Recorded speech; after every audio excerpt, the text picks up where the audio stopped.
Hello दोस्तों, Shri Hari classes में आप सभी का स्वागत है। आज हम सामाजिक विज्ञान कक्षा 10वीं के लिए लोकतांत्रिक राजनीति का अध्याय 3 लोकतंत्र और विविधता का वीडियो लेकर आए हैं। इसमें अभ्यास के सभी प्रश्नों का उत्तर हमने देने का प्रयास किया है। प्रश्न पहला है, सामाजिक विभाजनों की राजनीति के परिणाम तय करने वाले 3 कारकों की चर्चा करें। उत्तर है, सामाजिक विभाजनों की राजनीति का परिणाम 3 चीज़ों पर निर्भर करता है। पहला है लोगों में अपनी पहचान के प्रति आग्रह की भावना। यदि लोग खुद को सबसे विशिष्ट और अलग मानते हैं तो उनके लिए दूसरों के साथ तालमेल बैठाना बहुत मुश्किल हो जाता है। यदि लोग अपनी बहुस्तरीय पहचान के प्रति सचेत हैं और उन्हें राष्ट्रीय पहचान का हिस्सा या सहयोगी मानते हैं तब कोई समस्या नहीं होती। जैसे बेल्जियम के लोगों में भाषाई विभिन्नता के बावजूद वे अपने को बेल्जियम ही मानते हैं। इससे उन्हें देश के साथ साथ रहने में मदद मिलती है। भारत में भी लोग स्वयं को पहले भारतीय मानते हैं, फिर किसी प्रदेश, क्षेत्र या धार्मिक सामाजिक समूह का सदस्य। दूसरा पॉइंट है राजनीतिक दलों की भूमिका। दूसरा महत्वपूर्ण तत्व है कि किसी समुदाय की मांगों को राजनीतिक दल कैसे उठा रहे हैं।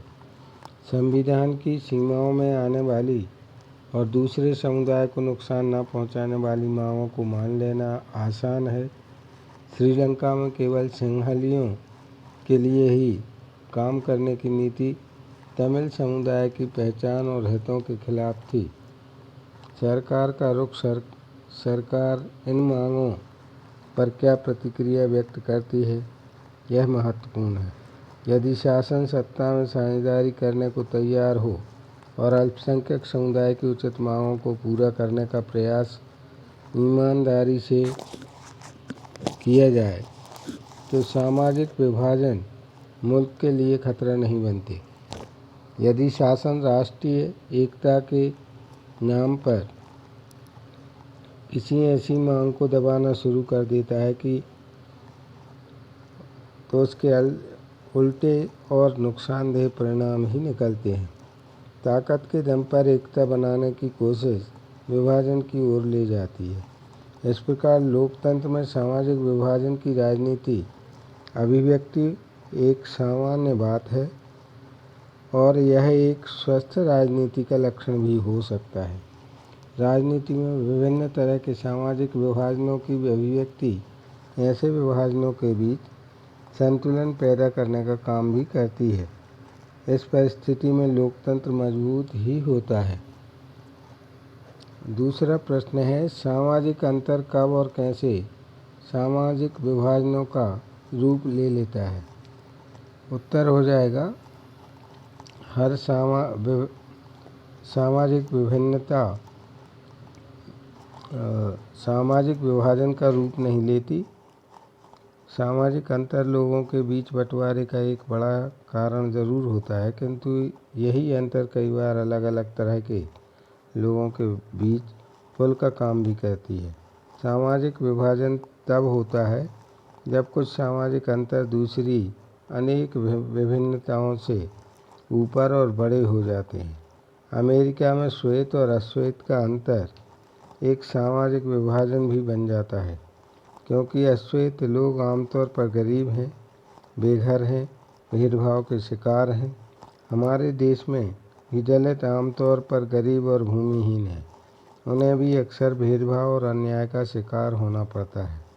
जब एक तरह का सामाजिक अंतर अन्य अंतरों से ज़्यादा महत्वपूर्ण बन जाता है और लोगों को यह महसूस होने लगता है कि वे दूसरे समुदाय के हैं, तो इससे एक सामाजिक विभाजन की स्थिति पैदा होती है।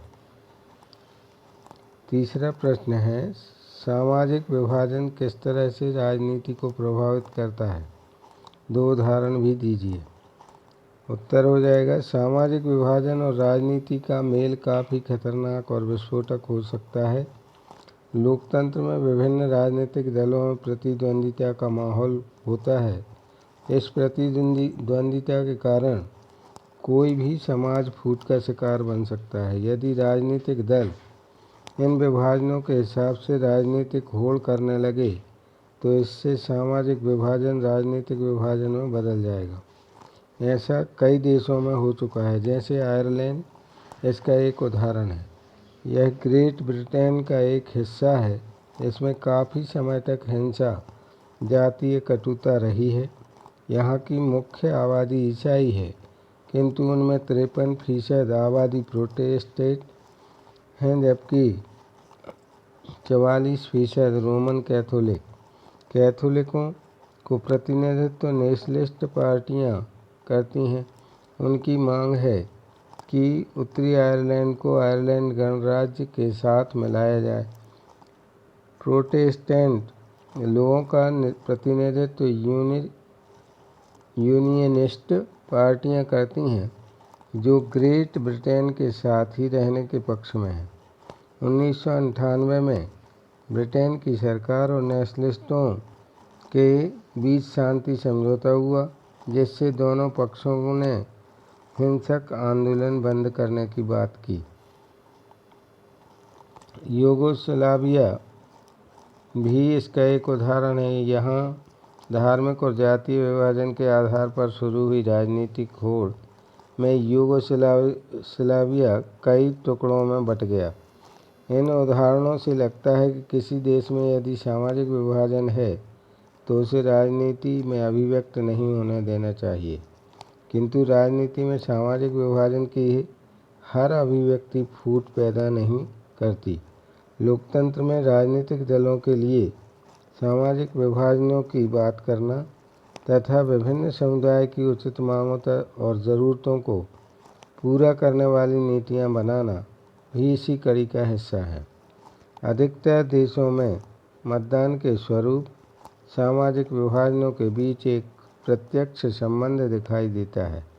इसके तहत एक समुदाय के लोग आमतौर पर किसी एक दल को दूसरों के मुकाबले ज़्यादा पसंद करते हैं और उसी को वोट कर देते हैं।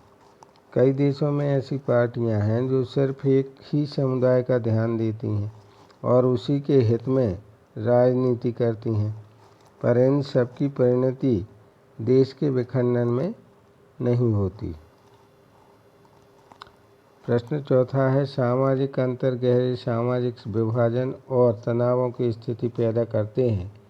सामाजिक अंतर सामान्य तौर पर टकराव की स्थिति तक नहीं जाते।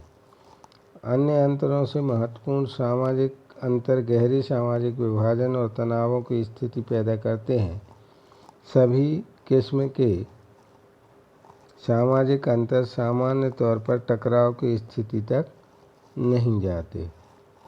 ये इसका उत्तर हो जाएगा, जो यहाँ पे ऊपर बिंदु दिए हुए हैं, यहाँ खाली जगह में आपको ये लिख देना है। अन्य अंतरों से महत्वपूर्ण सामाजिक अंतर गहरे सामाजिक विभाजन और तनावों की स्थिति पैदा करते हैं।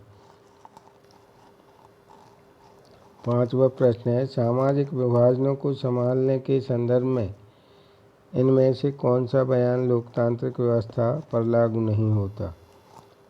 का लोकतंत्र में राजनीतिक प्रतिद्वंदिता के चलते सामाजिक विभाजनों की छाया राजनीति पर भी पड़ती है। खा लोकतंत्र में विभिन्न समुदायों के लिए शांतिपूर्ण ढंग से अपनी शिकायतें जाहिर करना संभव है। ग लोकतंत्र सामाजिक विभाजनों को हल करने का सबसे अच्छा तरीका है। अंत में घ लोकतंत्र सामाजिक विभाजनों के आधार पर समाज को विखंडन की ओर ले जाता है। इसमें सही उत्तर जो होगा वो घ है। लोकतंत्र सामाजिक विभाजनों के आधार पर समाज को विखंडन की ओर ले जाता है। प्रश्न छठवां है, निम्नलिखित 3 बयानों पर विचार करें। नंबर 1, जहाँ सामाजिक अंतर एक दूसरे से टकराते हैं वहाँ सामाजिक विभाजन होता है। दूसरा है यह संभव है कि एक व्यक्ति की कई पहचान हों। तीसरा है सिर्फ भारत जैसे बड़े देशों में ही सामाजिक विभाजन होते हैं। इन बयानों में से कौन कौन से बयान सही है? तो इसमें पहला वाला आ और बा दोनों ही सही उत्तर हैं, सही कथन है ये। प्रश्न 7वां, निम्नलिखित बयानों को तार्किक क्रम से लगाएं और नीचे दिए गए कोड के आधार पर सही जवाब ढूंढें। इसमें आ, सामाजिक विभाजन की सारी राजनीतिक अभिव्यक्तियां खतरनाक ही हों यह जरूरी नहीं है। हर देश, दूसरा है इसका, हर देश में किसी न किसी तरह के सामाजिक विभाजन रहते ही हैं। राजनीतिक दल सामाजिक विभाजनों के आधार पर राजनीतिक समर्थन जुटाने का प्रयास करते हैं। कुछ सामाजिक अंतर सामाजिक विभाजनों का रूप ले सकते हैं।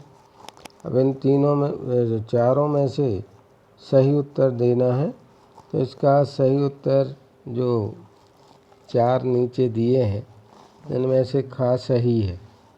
द, बा और आ, सा इनको व्यवस्थित करके लिखना था क्रम से। तो पहले दा लिखेंगे, फिर बा लिखेंगे, फिर आ जाएगा और अंत में सा आ जाएगा। 8वां प्रश्न है, निम्नलिखित में से किस देश को धार्मिक और जातीय पहचान के आधार पर विखंडन का सामना करना पड़ा है? तो इसका सही उत्तर है भारत। भारत के 2 हिस्से अलग हो गए, पाकिस्तान और बांग्लादेश के रूप में। ये विखंडन हमारे देश का हुआ है। प्रश्न 9वां है, मार्टिन लूथर किंग जूनियर के 1963 के प्रसिद्ध भाषण के निम्नलिखित अंश को पढ़ें। वे किस सामाजिक विभाजन की बात कर रहे हैं? उनकी उम्मीदें और आकांक्षाएं क्या थीं? क्या आप उनके बयान और मैक्सिको ओलंपिक की उस घटना में कोई संबंध देखते हैं जिसका जिक्र इस अध्याय में था? तो मार्टिन लूथर का ये कथन है, मेरा एक सपना है कि मेरे 4 नन्हे बच्चे एक दिन ऐसे मुल्क में रहेंगे जहां उन्हें चमड़ी के रंग के आधार पर नहीं बल्कि उनके चरित्र के असल गुणों के आधार पर परखा जाएगा। स्वतंत्रता को उनके असली रूप में आने दीजिए। स्वतंत्रता तभी कैद से बाहर आ पाएगी जब यह हर बस्ती, हर गांव पहुंचेगी, हर राज्य और हर शहर में होगी, और हम उस दिन को ला पाएंगे जब ईश्वर की सारी संतानें अश्वेत, स्त्री पुरुष, गोरे लोग, यहूदी और गैर यहूदी, प्रोटेस्टेंट और कैथोलिक हाथ में हाथ डालेगी और इस पुरानी नीग्रो प्रार्थना को पाएगी। मिली आज़ादी, मिली मिली आज़ादी, प्रभु बलिहारी मिली आज़ादी।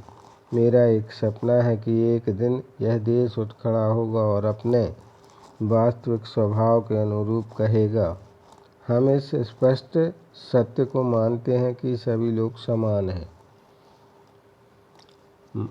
उत्तर हो जाएगा, मार्टिन लूथर किंग जूनियर अपने भाषण में रंगभेद के आधार पर हुए सामाजिक विभाजन की बात कर रहे हैं। उनको उम्मीद थी कि एक ऐसे देश का समाज का निर्माण किया जाए जो मनुष्य को उसके रंग के आधार पर नहीं बल्कि उनके गुणों के आधार पर परखे। उनका कहना था कि हम असली स्वतंत्रता तभी प्राप्त कर पाएंगे जब हम जाति, धर्म, रंग और नस्ल के बंधनों से मुक्त हो सकेंगे। हम तभी स्वतंत्र कहलाएंगे जब देश के सभी लोगों को बिना किसी भेदभाव के समान समझा जाएगा। उनका बयान मैक्सिको ओलंपिक की घटना से संबंधित है।